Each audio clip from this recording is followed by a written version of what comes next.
Hi friends, subscribers and the rest. It's 14 degrees here, and in my apartment I am really warm. I tried to turn the heat down. I was at 72, but I'm too warm. How's it going? I'm fine. What do you guys like to drink on a daily basis? I'm drinking peach tea right now. It's one of those little packets that you put in a pitcher. Makes 2 quarts. I enjoy it. Water is good. But where I live, the city water smells like chlorine. It's not very good. So I don't drink it. I use it for washing my dishes, taking a shower, things like that. But it really does dry out the skin and stuff like that. So what do I do for the rest of the water? I usually get I have those 5-gallon jugs, and I take them to the store in town and just refill them. But I don't trust that water either. No, I don't. When I get it home, I have a Culligan water pitcher, similar to the Brita water pitcher. It's just a different shape and everything. It uses a different type of filter as well. So Culligan, to me, has a unique taste. I don't know if it's fluoride or what, but it just tastes so good to me. But what I'll do is I'll filter it again, because they filter it at the store when you get it. But I filter it into a 3-gallon jug. And then I'll use that water and, I use it for recipes and cooking. Now, if I have to drain pasta or something, I will just use the tap water for that because it's not being ingested, so to speak. And I was thinking about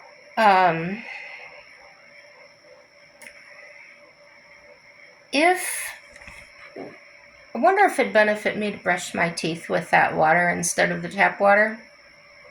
Let me know what you think. Now about my cat in the water. I'm kind of particular about that. I'm careful about what she gets too. She gets the filtered water.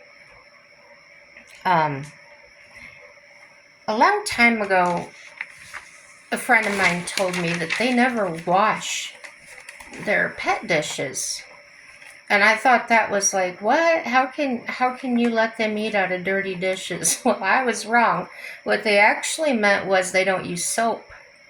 They'll just rinse it and wash with their fingers. They don't even use a wash rag.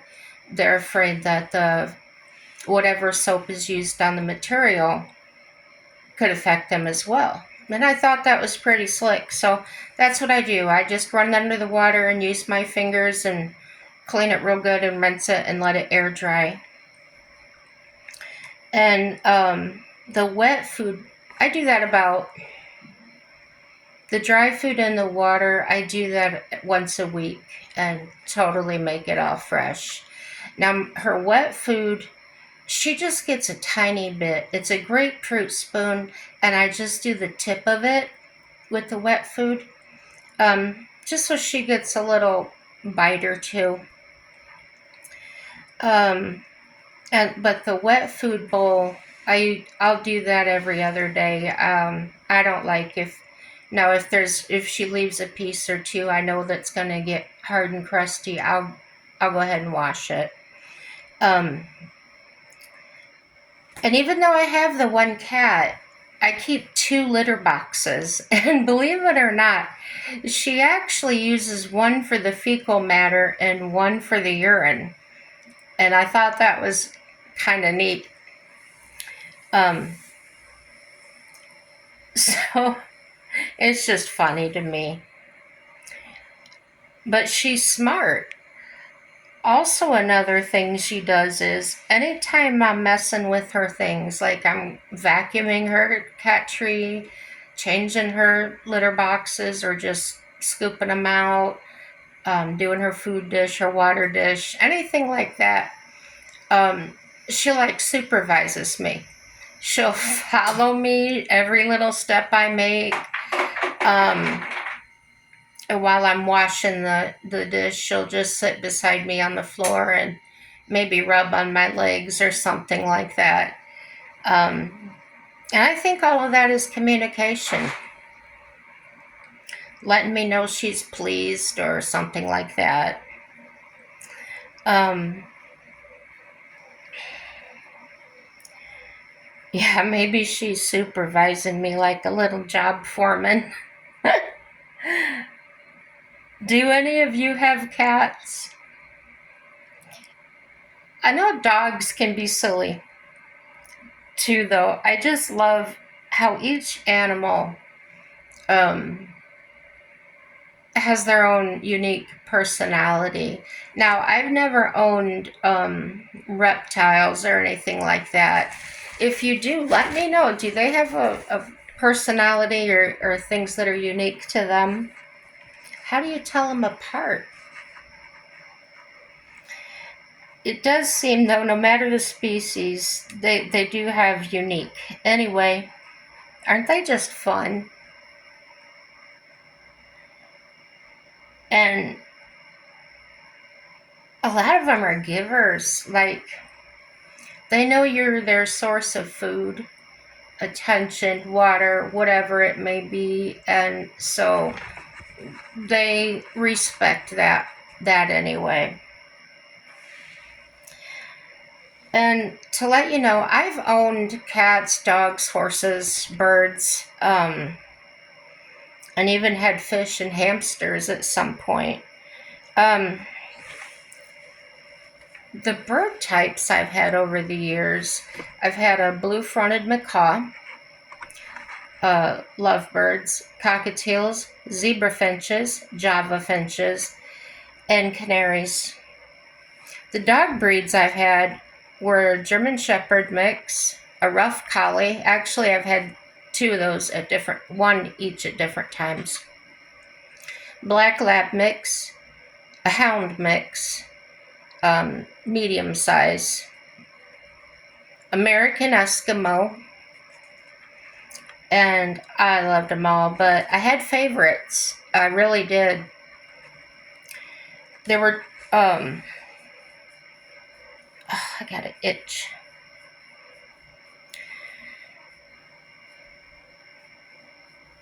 I really think that all the cats I've owned, about 5 over my life, because a lot of different places you live, they don't allow cats. They may allow dogs, but no cats.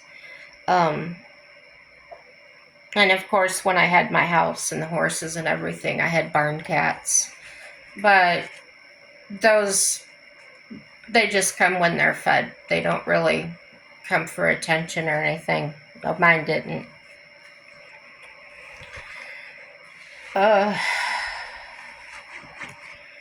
And they were special to me, but if you've ever had an actual relationship with an animal, it's similar to how you have relationships. There's a mutual respect. There's just an understanding you meet, even though one of you is not able to speak. Now, I had the privilege of growing up in a place I've told you about before, a ranch and a kennel around that. And through that, I learned a lot. I mean, sometimes when I see things on the internet and how people do with their animals and things, I just shudder because I know what could happen, what could be a really bad outcome and unwanted things from that animal. My dad trained different types of dogs as far as not breeds particularly, but they wanted a different special. Okay. He trained police dogs, search and rescue dogs, guard dogs, personal protection dogs, okay? He also trained horses, and he never hit or harmed an animal, not ever. Um, he wouldn't even spank us as kids. He didn't believe in that. Um, and he'd get very upset if he saw somebody else do it. When he trained dogs, he made sure every customer understood that dog, that animal, and how to work with that animal to be consistent so the animal didn't confuse. Sometimes a scared, a fearful dog, an insecure dog, will most likely be the one to bite or attack you, simply because of that fear, anxiety that builds up, and they want to release that energy onto something. And if you're right there, that's what they're going to release it on.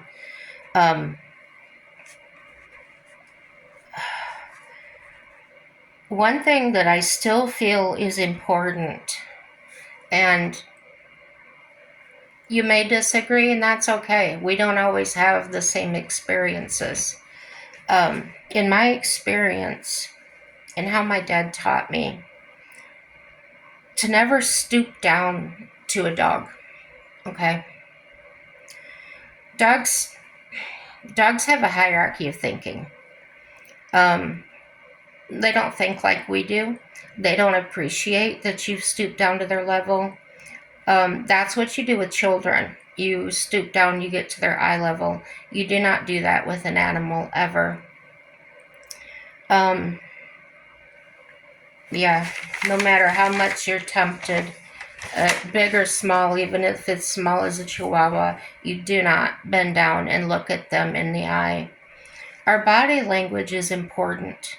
You want to be confident and calm, like you are in control of the situation.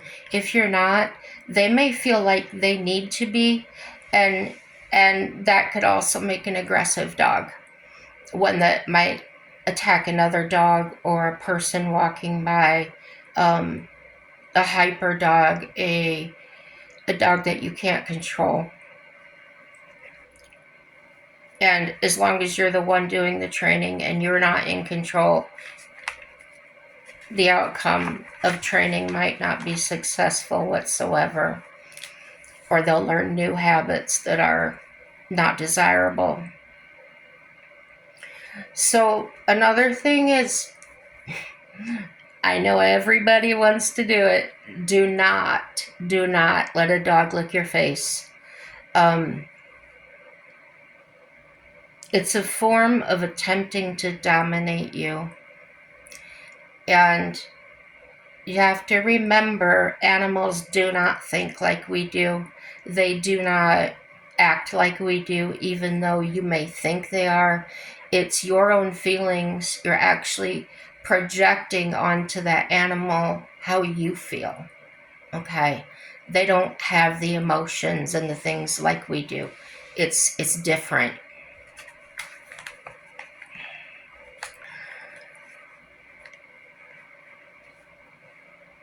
When you're the reason we don't let a dog lick our face, okay? Well, let me go back a little bit. When they're in training attack dogs, guard dogs, they're trained to attack a person. It's never in the face. Keep that in mind. There's a reason for that. That's why you don't let a dog lick you in the face. It can turn into a bite. Maybe not that time, but you're basically letting them know that this is an area that is acceptable to be in. And I hope you understand that. I don't ever want to see anybody and children. I've seen a child pretty much messed up by a dog.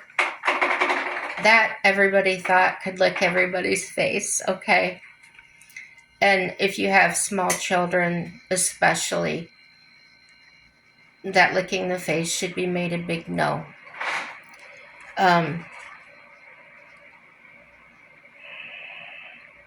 It can make it easier, encouraging, because you don't know. Every dog is different, and you don't know.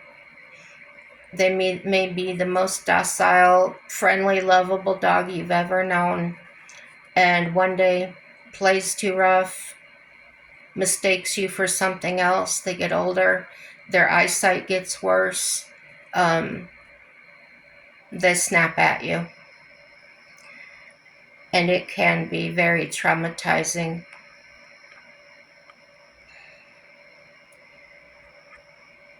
The dog would not consider that off limits. It just wouldn't. I just got to drive that home to you.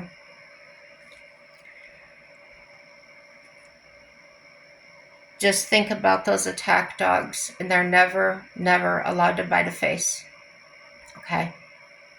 Those dogs are brought up from a puppy, and they're never allowed to lick somebody's face. And they're not allowed to jump on people. And I know when they're puppies, especially, that you just want to cuddle that cuteness. It is it's so hard to resist. But what we have to do is we have to think ahead. We have to think of that puppy as a 50-pound dog. You want that dog jumping on you, or jumping on one of your elderly relatives that comes over and knocks them down to the ground, maybe knocks them down the steps. No. And with a dog, the mother weans them for a reason. Okay? She knows them best. And you need to continue that. You need to encourage that independence and that confidence in them. And when you go to look at puppies, think about the personality and the kind of dog they might grow up into. Excuse me.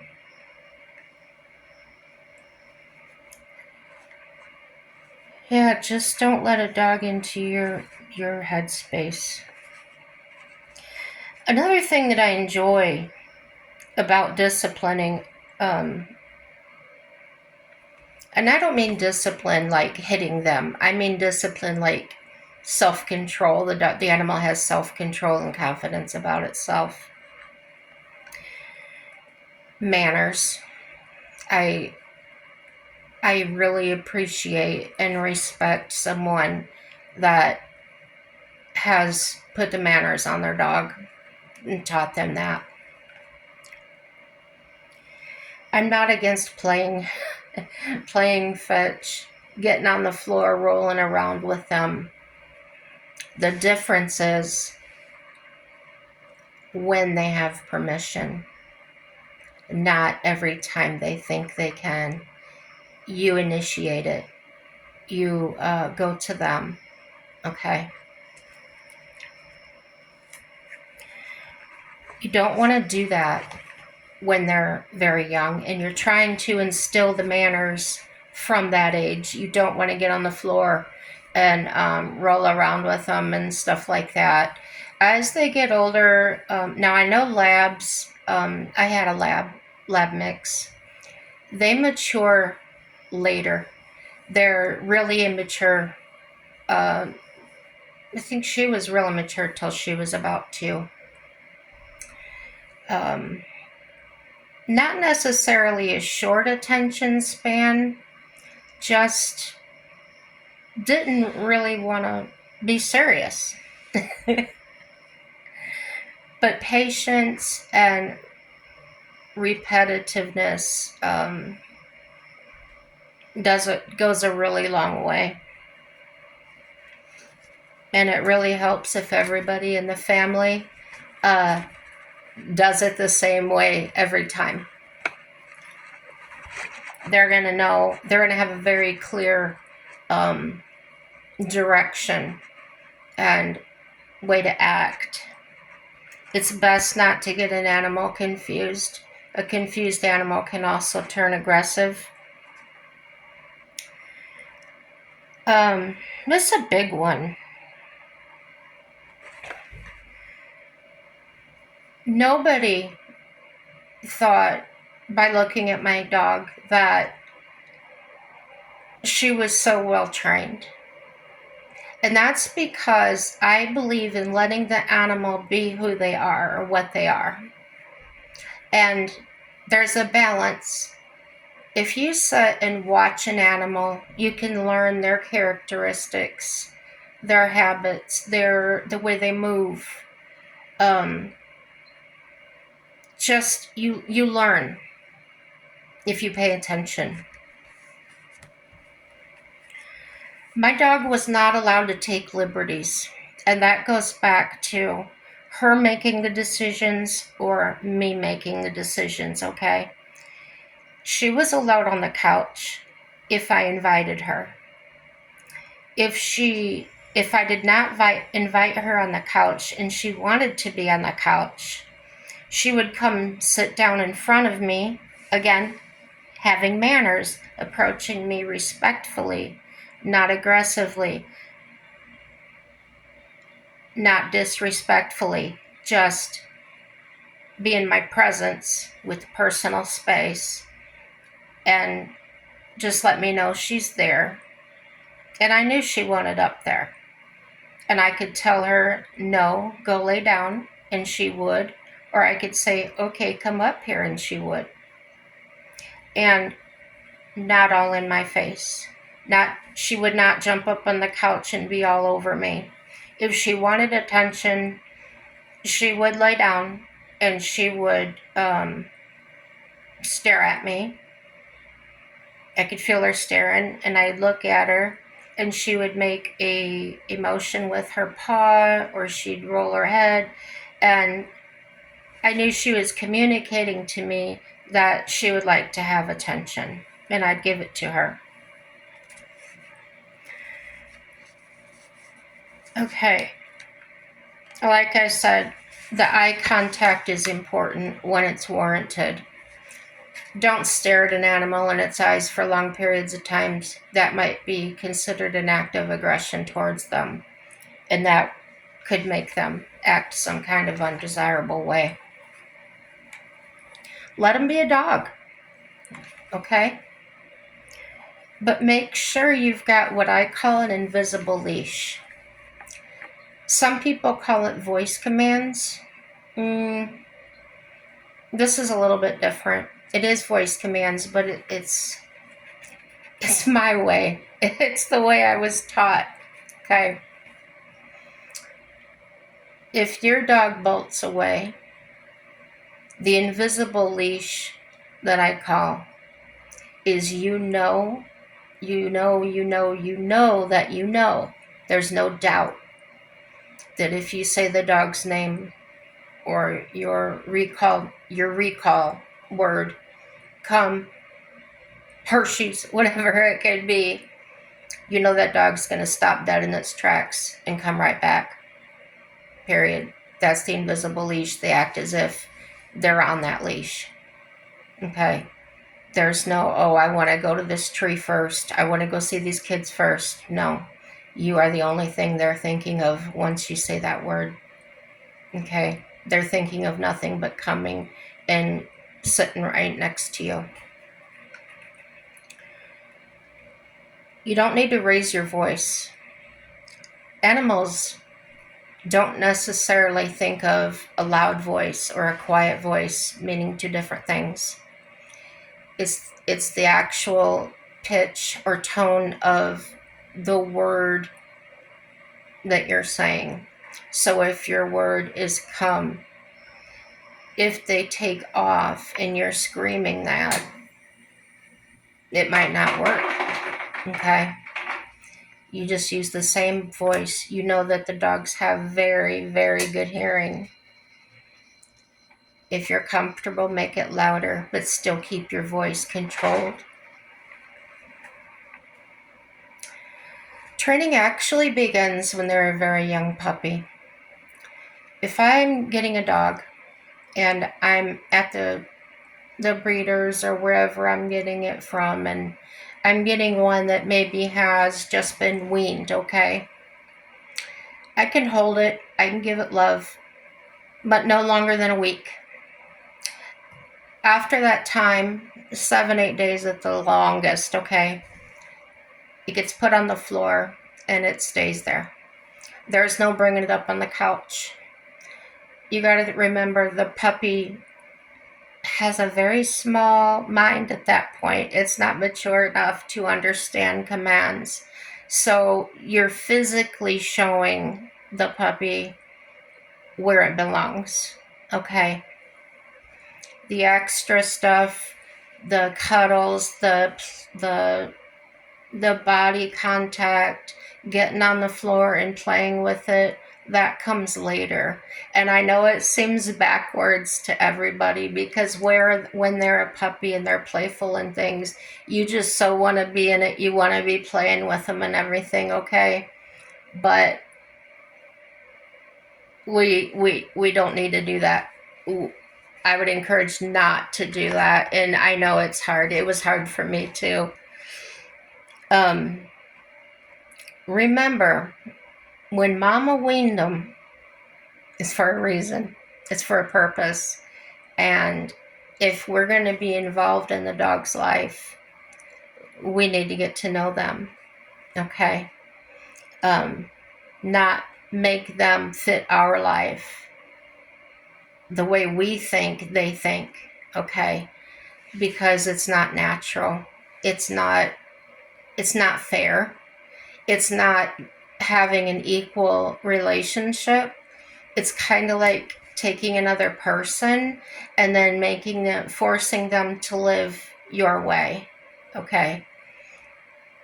The way I'm describing the invisible leash, so to speak, and building the relationship right away, they know where they belong. They're comfortable in their own skin, and it builds a very strong foundation for the future. Obedience training and things like that will come easier to them, and they'll take it more comfortably and naturally because they weren't allowed to do these other things. It never existed to them. Okay. Licking your face, eating table scraps, things that would not be desirable as a larger dog or an older dog. Okay. Even my cat has an invisible leash. Now, after all the cats I've owned, I never even considered that would be possible with a cat. They're so independent. They're so don't care. They don't care what you think, what you say. It seems like they're ignoring you. Here's what I found out. They do care. They do pay attention and they do communicate, but it's so subtle. It's easy to miss. We all miss it. And they're very sensitive. And the reason they seem aloof or they don't care is because you didn't listen or hear their communication. Isn't that neat? I don't know about different breeds. I'm not a cat expert. I just know from my own experience, right? Okay. So she's an indoor cat. And she found my apartment in a winter storm. Very cold out. And when I found her outside my window meowing, she actually had dried umbilical cords still attached to her. So, yeah, that's when I started with her. I had no idea where she came from or anything else. So, if and when she gets out, the invisible leash works well. And I would never have tried that outside the apartment. It's just something I was experimenting with. But when it happened, it was amazing. It was I was blown away. and impressed.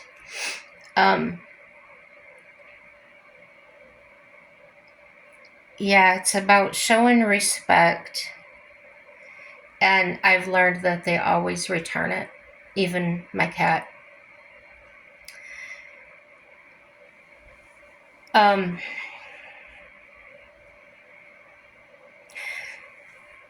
the invisible leash method, as I call it, it's not a new method, okay? I don't know what it's it's just what I call it because it's a form of recall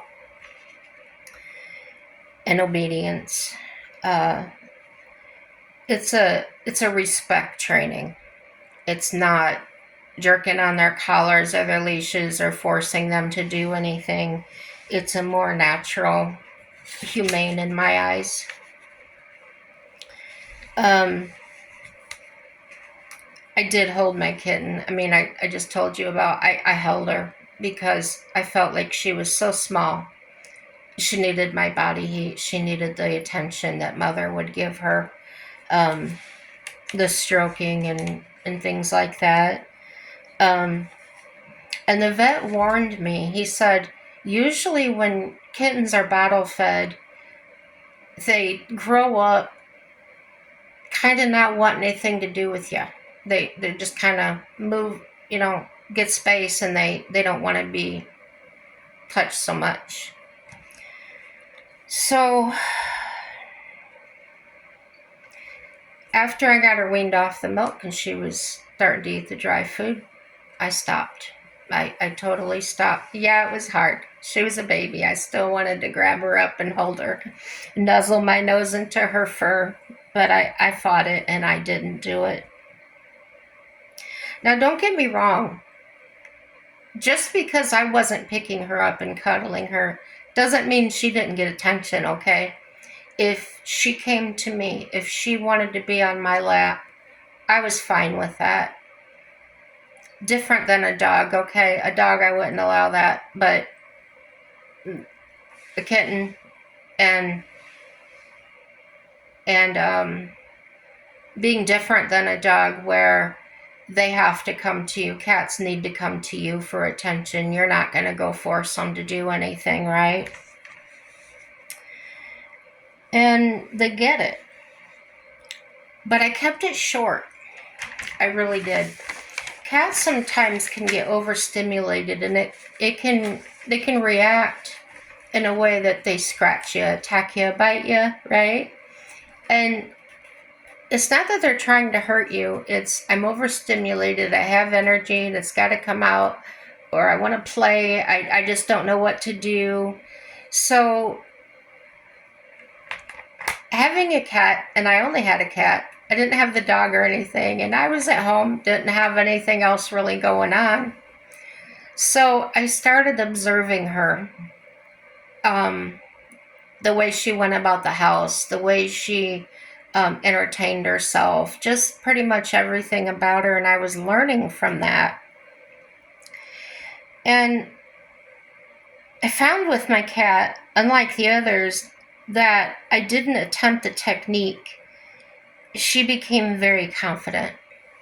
So what I was doing, I sensed that I was doing right by her because she was becoming very independent. Not in a way she didn't want anything to do with me. She still came to me for attention, but she'd test me.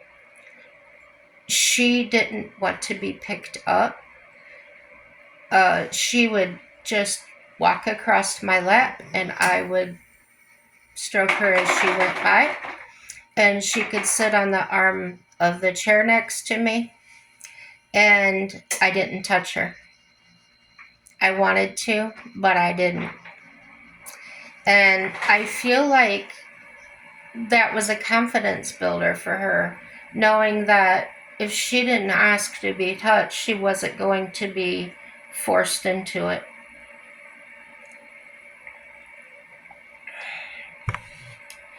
I know I speak weird. I had an anxiety stroke when I was 19. The side of my face drips a little bit. And my thought process isn't. Yeah, okay. But I'm fine. So,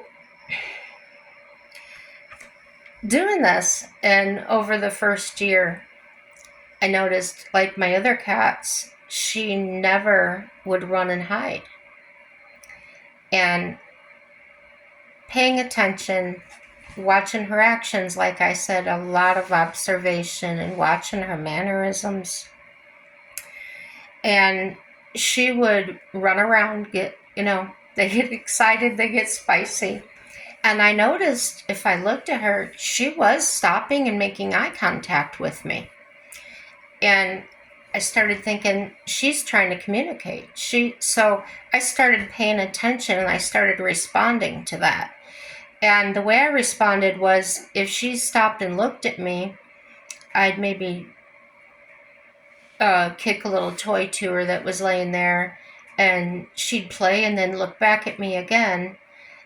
And I sensed that she was processing that she was I don't know if you call it learning. Maybe I'll just use learning for lack of a better word.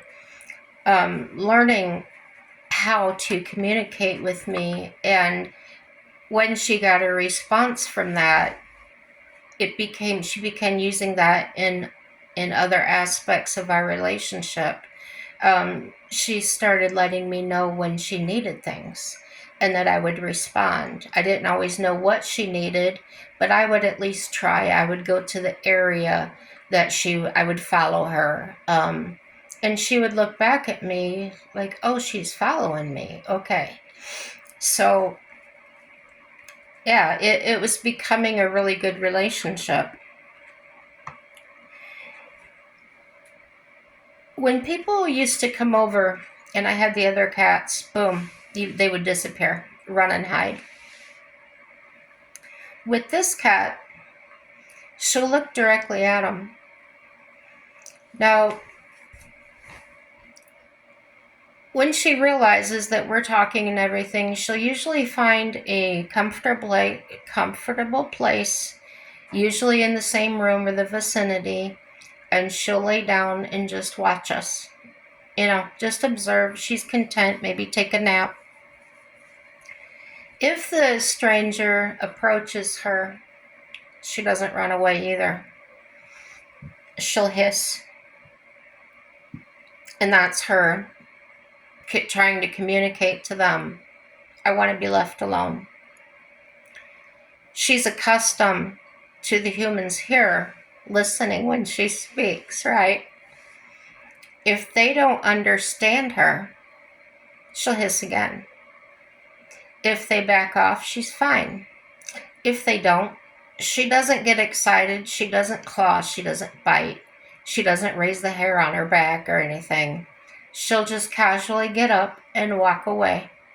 And I think that's a very balanced cat.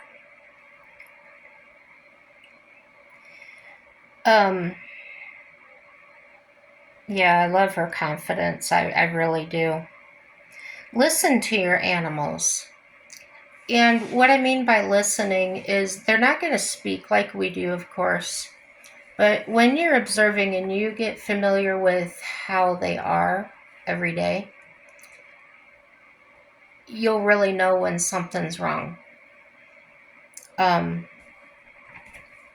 Whether it's depression or they're not feeling well, other than the obvious visual signs, you can see if their hair is becoming dull, if they're um, acting different either before they eat or after they eat. Somewhere they could be diabetic. All kinds of things that could go wrong. So when you listen to them and you hear them, so to speak, with your eyes, you're actually communicating, and you're communicating by your action. Whether it's just looking at them or getting up when they're looking at you, like they're sitting, like my cat, she'll sit there and give me a look, and she will just not move until I do something. But she also has this, she'll sit in front of me and look up at me and wait for me to invite her to come up. So those two times I have to try and discern, okay, what does she mean? What does she need? Does she need something from me, or does she want to love on me? And I usually determine that. I'll invite her up. If she doesn't come up, then I know that she's wanting something else, and I'll get up and go see to that. So it's kind of like communicating to her, I hear you, and I'll respond. So for my cat, and I meant that she comes and looks at me without blinking, moving, sit in front of me on the floor, like I said. I guess my first response when she does that, I'll say, hi, are you okay? If she doesn't break eye contact, then I know to do the other things. Sometimes I'll say, hi, are you okay? And she'll kind of hunch her back up, stand up and hunch her back up, and go like this towards me and walk away. So to me, that meant she was maybe just telling me hi, or I'm here, or I'm glad you're here, or something like that.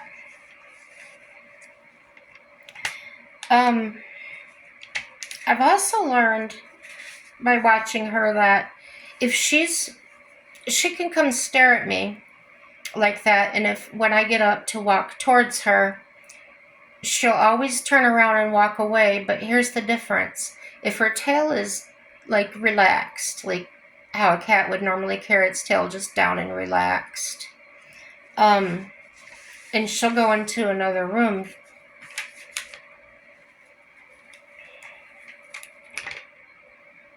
I don't know where my other page went. There you are. She was just saying hi, and she didn't really want me to follow her. Okay.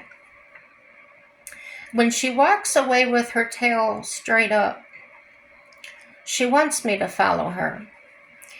And she'll usually stop at the object, whether it's the refrigerator or her water dish, the bed, or something in the bedroom. And I look around and see if there's anything obvious. And I might say, okay, what is it? What's trouble? Just because I feel like hearing myself talk, I know she's not going to answer me. And it's like a guessing game. Sometimes she just wants permission to get on top of something. Like the wardrobe behind me, okay? When she wants to get up there, she'll come over here and she'll look at the place she gets up on, and she'll wait. And I'll look at her and I'll say, okay, and she'll go right up there immediately. Now, that's not anything I taught her. That's a natural thing that comes out of the relationship we developed from a kitten. And it's hard to explain that to people. It's something that you know it or you don't. But I hope that by bringing things up like this, that maybe others can develop better relationships with their animals and hopefully get better behaved animals. And once you learn how to do that, that could transpire into learning how to raise your children, okay? Developing boundaries and learning that for yourself. Now, if she stops at the refrigerator, 8 times out of 10, she's got a toy under there. And if I get down on the floor and I'm looking for it, she'll get right down there with me, and there's no doubt it's a toy. But the act, see, my physical action communicates to her that she's important. What she needs is important to me. Or whatever a cat thinks. If I didn't get it, like if she was in the bedroom and standing by something and I didn't understand or didn't get what she was after, but she knows I will listen to her, she'll follow me back into the other room and she'll try again. And I will go with her and I will try again. She's 4 years old now, and she hasn't figured out, she just really doesn't want to walk on a leash. I haven't been able to come to that agreement with her yet. She likes to feel independent. She doesn't like to be restricted. And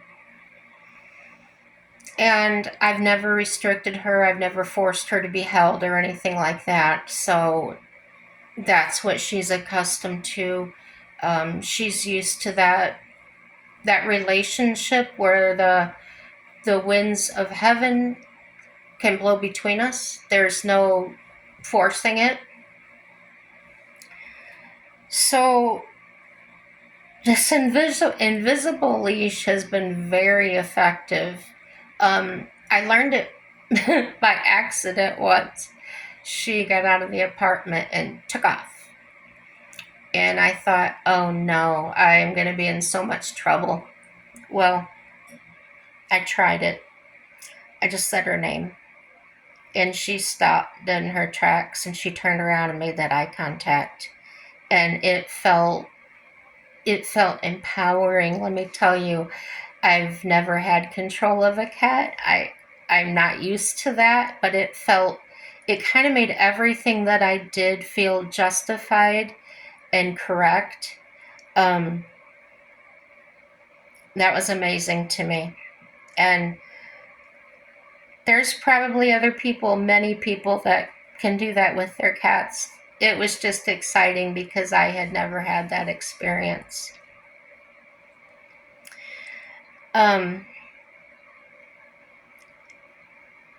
She's now trusted. My husband and I trust her. Our mailboxes are inside the building. And he trusts her to walk with him down to the mailbox. Now she's a cat, and sometimes she gets a little wild hair and she'll say, oh, I want to zoom down this hallway. She'll start and he'll look down the hallway and say her name, and she'll look back at him and just flop down on her side and paw the air with but she knows, she's like, I know, but I can't help myself. There again, back to the communication. Invisible leash. That relationship is that invisible leash to me. If he walks towards her, she thinks it's playtime and she will bolt again. But he just turns his back to her and walks away. And here she comes and she'll pass him and go right to the apartment. Just incredible.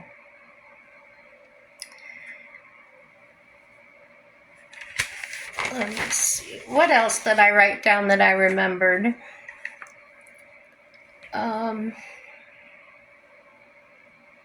Yeah, one of the things we said to her, sometimes he'll walk to the laundry room to put clothes in and she'll go down with him. And she'll get a little distracted sniffing things and smelling things, and he'll just say, come on, let's go. And she'll run right back here to the apartment.